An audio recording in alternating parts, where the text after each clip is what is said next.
Welcome everybody to Cinema Royale. I am Travis Hobson of the Punch Drunk Critics, and joining me today is my buddy Chris Bumbray, which Hey, means Travis. what's up, man? Which means there's an action movie that we're going to be talking about, and we're My going background is a lot less exciting than yours because you got Mission Impossible. to. I'm in my kitchen You know, because I hear the feedback and people love these stupid backgrounds I put up, especially because I do like a different one for like when I do Channel 7. I like to make a different collage in the background, and people seem to like it. So I got my chin up bar there. I know, Some right? action here tape for you. You could do one. You could do one. We are talking about Mission Impossible Dead Reckoning Part 1, which is the seventh movie in the Mission Impossible franchise. Chris, what is your overall feeling about the Mission Impossible franchise? Not necessarily this movie, but the franchise as a whole. Are you a fan? Yeah. I mean, I'm a huge fan because I'm a huge Tom Cruise fan. I love pretty much all the Mission Impossible movies. I only have one caveat about the series. It's the one thing that's bothered me, and it happens in every film. It's the masks. I hate the masks. They Like really it's introduced that. What was it? The third movie that introduced those? No, it was even in the first one they had them, but it wasn't like it is now. In the second one was the one where they really overdid it with the masks, because literally they're just pulling off masks every 2 seconds. Yeah. That drove me crazy. And that's always been the problem, because it's just the easiest way out of every situation, which is why, I kind of liked Dead Reckoning, because they do some more interesting things with the masks in this time. But I've never liked the mask thing. But I think if you take away the masks, these movies are amazing. The mask thing is like the hardest thing for me to buy. Yeah, I don't buy it at all. It doesn't seem realistic at all. In the first one, they did it in a cool way, because it's actually like Tom Cruise when he's made up to look like somebody else. They're just using really good makeup. They had Rick Baker do the makeup. Right. But then every other movie since then, where it's just automatically becomes like this other person. It was like Wing Rain, same makeup on Ving Vanessa Rhames Kirby's whips off face. his mask and he's Chris Bumbray underneath, and you're like, Yeah. I love Tom Cruise. But then they have and Vanessa Kirby, like her makeup is perfect. Like when they put on the mask, and it just that's always been my big caveat with the series. But outside of that, I love these movies because I love stunts. I love old school action. I love Cruise. And I some are better than others. But I've liked. It's funny. For me, the series really got good with Ghost Protocol, and then started going, and especially since was that McQuarrie's. Brad Bird?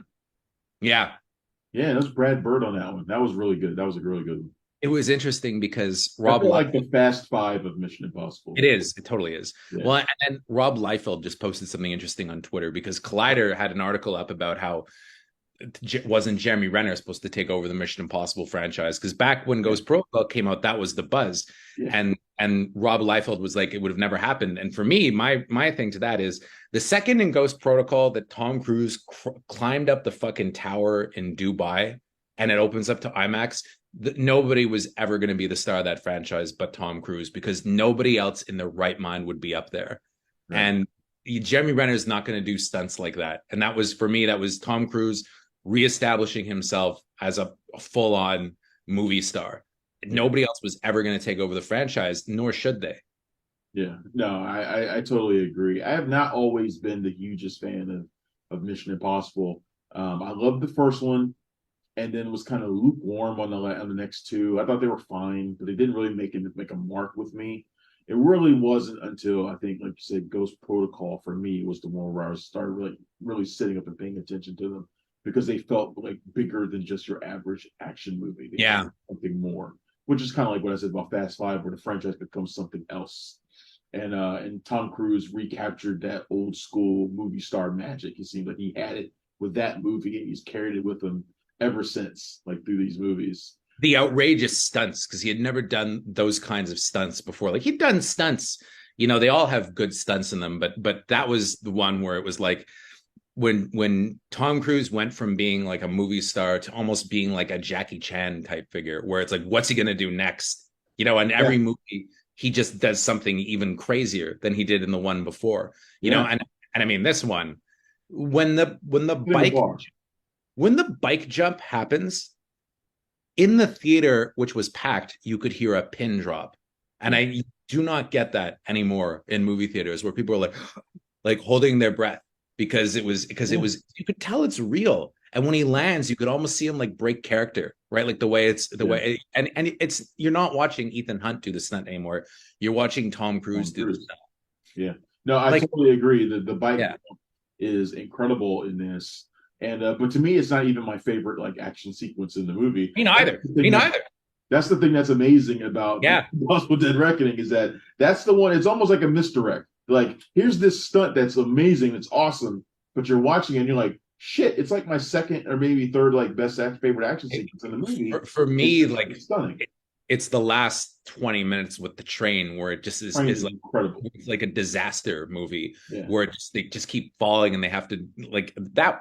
To me, that has rarely been equaled in a movie that I can remember recently. Like that is in bravura filmmaking. Yeah, I love that. I love the car chase. There's a great car chase scene early on where they're in this little shitty car. That was a lot of fun. I You know, just interviewed Pom Klementieff and I asked her about it, like her reactions. And yeah. she said that was all her. She wasn't instructed to do that. She said that was we're filming inside the car. They had the camera on her while she was doing it. And that's just the faces that she was making. Yeah. Because she said, so, you always dream about doing that. Like, I was going to drive through all these cars. And she said, so she said, she was like, and she was just going nuts. And they just put it in the movie. That's awesome. Pom Klementieff, if people know from Guardians of the Galaxy, she's Yeah. in this. She plays an assassin named Paris. So let's talk about the plot of the movie, which is timely because it deals with AI. It deals with AI. I feel like if they'd done it now, they wouldn't be. Because the thing that's always funny to me about movies with AI, they always have to have this avatar, right? Like the eye, and they call it the entity. Yeah. I feel like now they'd be more Eye. sophisticated about it because it's not like one thing, right? Yeah, I thought it was a clever bit here. So the AI knows the entity. It's of course, it's so powerful that anybody who has it can control the world. Basically, that's kind of the thing with these sorts of things. But I like the fact that the AI, the entity, is fighting for its own self-preservation to be for its own independence. I kind of like that aspect of it. And yet he has a human avatar played by Isai Morales, a character named Gabriel, who has deep ties to Ethan Hunt. I know, yeah. So they're dealing with AI, which is a very familiar thing. Oh my God, AI is going to take over the world type stuff. But I feel like there's a couple of clever things that they did with it that make this familiar plot a little bit more interesting. Yeah, and I mean, I like that they make Issei Morales' character like a complete psychopath, like ultra evil, which I kind of liked. And some of the dialogue was a little much though, where he's like, he's ridiculous. He's the Messiah of death. He's the Messiah of darkness, and death is his gift to the world. It's like I was kind of like rolling my eyes a little bit. Yeah, it reminded me of Man on Fire, always that scene where Christopher Walken is talking about Creasy and he goes, Creasy's odd as death, and he's about to paint his masterpiece. Like it's always kind of like that. That's not a bad walk-in. I do love that line. Yeah, that's not a bad walk-in. That was one of my favorite. One of my favorite. You over for a reading of Suicide Kings. Yeah. Wow. Sure. Hey. Oh, one of my all-time favorite movies, Suicide Kings. Yeah, I like Suicide Kings as well. No, but I mean, it's funny. Things that I like about Dead Reckoning Part 1, though, aren't even the most obvious things. Like I was talking to Laura about it because we saw it, on IMAX with some friends, and our friends. Seen this to a place that has like the rumble seats. Yeah, and our friends didn't like it, which was weird, but we both loved it, and it was kind of the thing about it that was great is that like the sets are very tactile and real, and the production design is legit production design. They're not using CGI to do everything. Yeah. The rooms are interesting that they're in. The architecture is interesting. The set design is interesting. You never get that kind of attention to detail in a movie anymore, unless it's something that's from Tom Cruise, really. Yeah. Somebody that has a real knowledge of cinematic language. And the same thing for Christopher McQuarrie. The visual aspect of it is always interesting to look at without being overly stylized. I always love that the Mission Impossible movies will go to locales that you don't always get, and they will show aspects of those places that you've never been to. I like the fact that these characters can say I've never been to Amsterdam or wherever it was they were. Like they can say these are places. Venice. Venice. You imagine these characters being all over the place, all over the world, and yet they're finding places that they've never been before. I always find the little things like that to be really great. And I always like that in these movies, let's say they go to Paris or something like that. The first shot isn't of the Eiffel Tower. Right. Like it's a little bit more deep, deep cut. Like let's show people that we're actually there, right? Right. And it's not just stock footage. You get the flavor of the people. Yeah, I always loved that. The only other movie that did that for me recently was like, other than the Mission Impossible, was like The Man from Uncle. That made me feel that way. Well, yeah, Man from Uncle. I mean, the thing is, it's cheaper to shoot in the location. Like, I mean, I'm sure you don't want to talk about it, but I just reviewed Sound of Freedom, and whatever you want to say about the movie. Oh yeah, I don't know. I know a little bit about it, but I haven't seen it. Whatever you want to say about the movie, one thing that's noteworthy is that they shot it actually in Cartagena. And it looks amazing that they shot it in Cartagena. And to me, that will always be better than if you're using CGI or if you're setting it on a different planet or using green screen. The fact that you're actually going to another country and shooting it authentically in a way that's interesting to me is always, the Bourne movies are great with that as well, because they always shoot them, in very interesting locations, not just. I thought Kandahar did that recently too. For a movie very much. Unfortunately, didn't really catch on with people. That I thought was really good. I thought it was really. I mean, I like that director a lot too. I even like National Champions quite a bit, but it's just kind of pretty good too. Yeah, it's He's a good director. I like Roman Wall.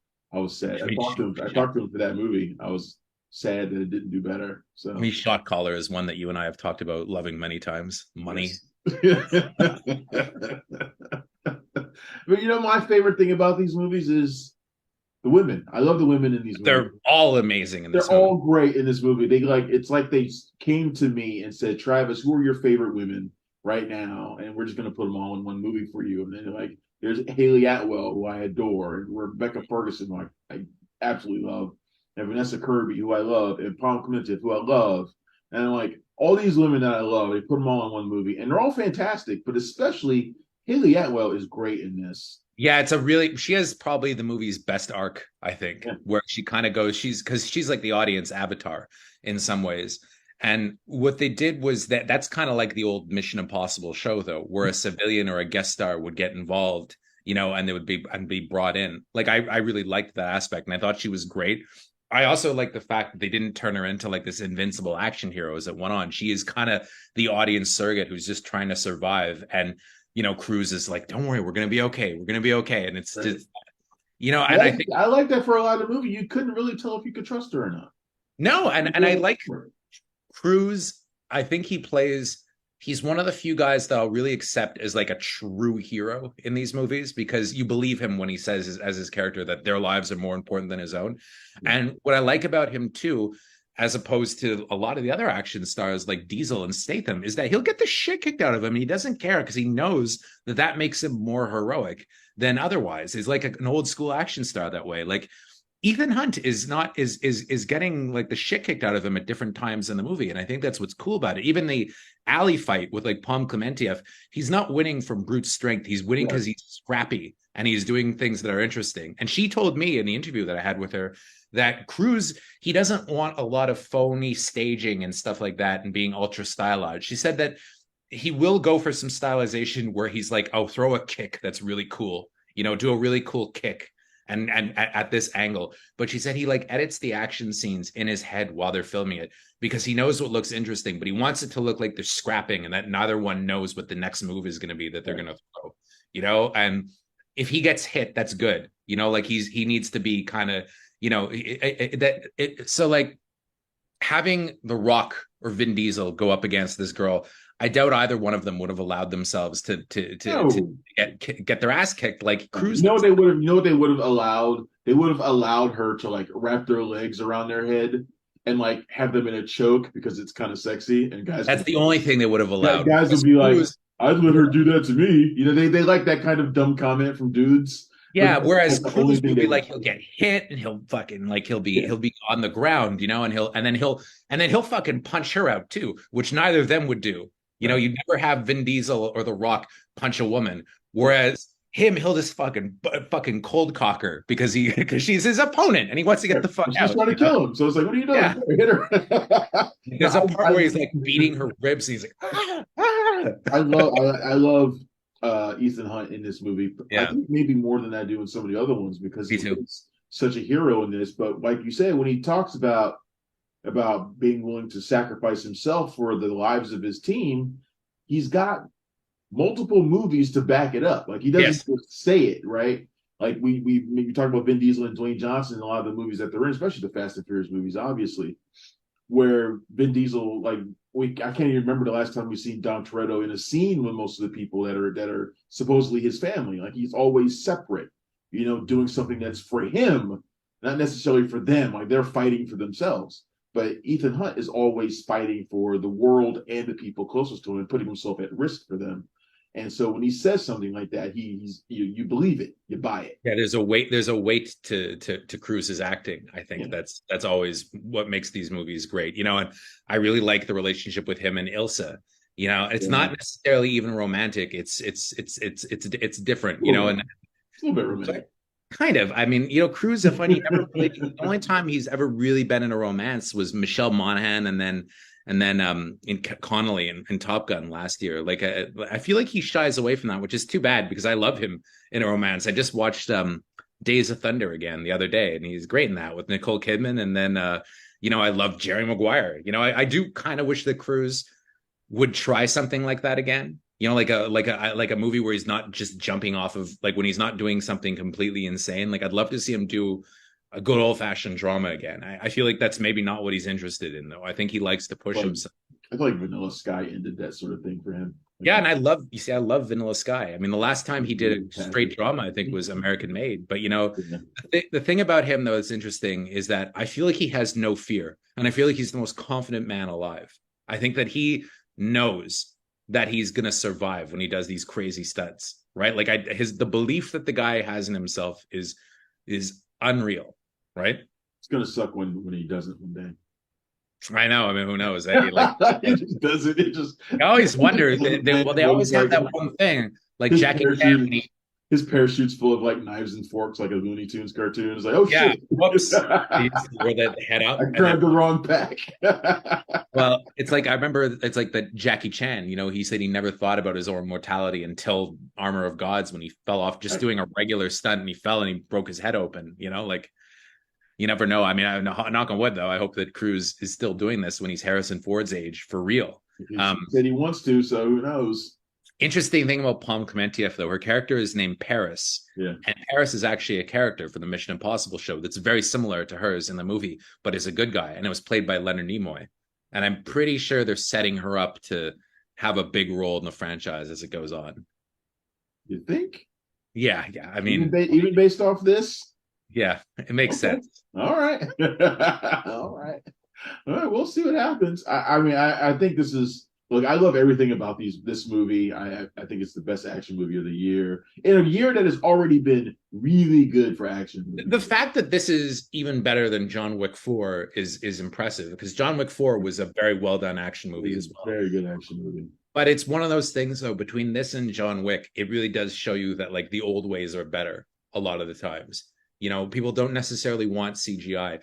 They like their stars doing stuff. It doesn't have to be the most elaborate, confusing thing ever, though. It can be less than it would be with CGI. But I think the fact that it's people that are actually doing it, that you're invested in, makes a big difference. The old ways are better, I think. Yeah. This is a very old school, classic feeling sort of action movie. And I really, really dig it. And I hope people go and check it out. I think it's tracking to do pretty good. It is. Right. It is. I feel like this and Barbie and Oppenheimer will all do pretty well, assuming that they're good. I'm not convinced that Oppenheimer will.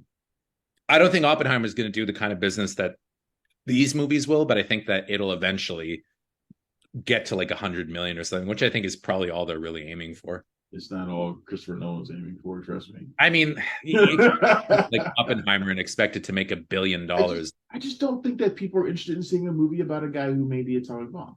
No matter who's directing it. I don't know. I mean, it's my most anticipated movie of the year. It's one of Laura's. I'm not talking about movie nerds like us. I'm talking about. It's one of Laura's most anticipated movies of the year. She had to decide between Barbie and movie nerds or their significant. She had to decide between Barbie and Oppenheimer for the premiere, because I'm not around for either of them, and they're on the same night. And she's going to Barbie, but only because I really want to see Oppenheimer. So she's going to wait and watch it with me. Yeah. Although I want to see Barbie as well. I'm going to have to see both of them. like I just don't. I have like one friend who's super excited for Oppenheimer, but like nobody else. Everybody else is excited for Barbie.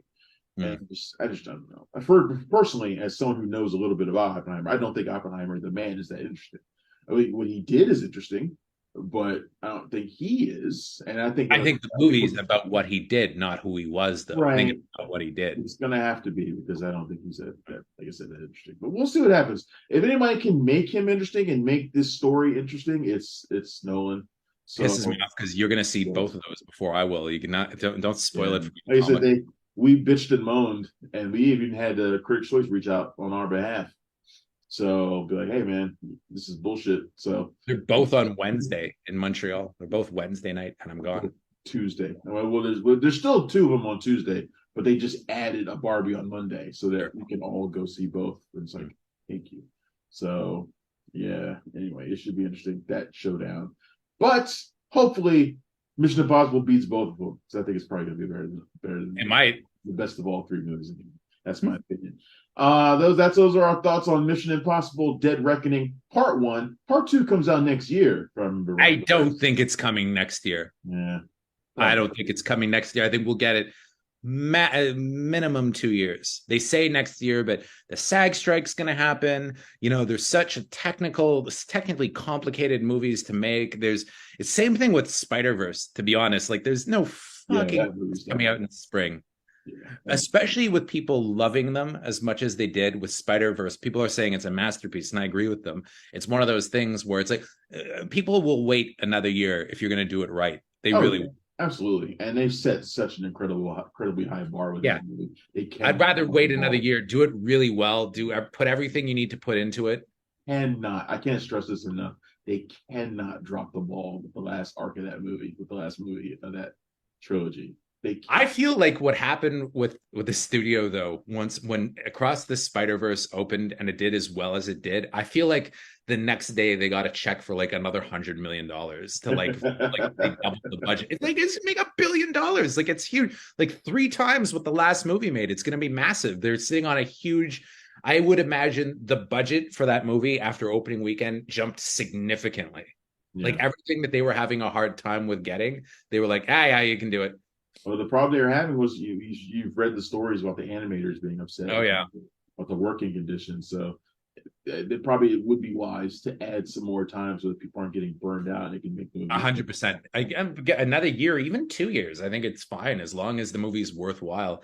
The things I've always liked about those movies, though, is the voice acting where they let the people use the voices. They're not doing cartoon voices. I've always liked that. Yeah, I totally agree. All right, so you've heard our thoughts on Mission Impossible: Dead Reckoning. It opens this weekend.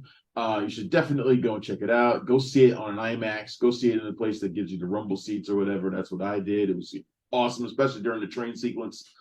Definitely go and do that. Don't go see it. It was good on IMAX. I saw it on IMAX. I enjoyed watching it on IMAX. I've already got a date to see it on Sunday at the Smithsonian.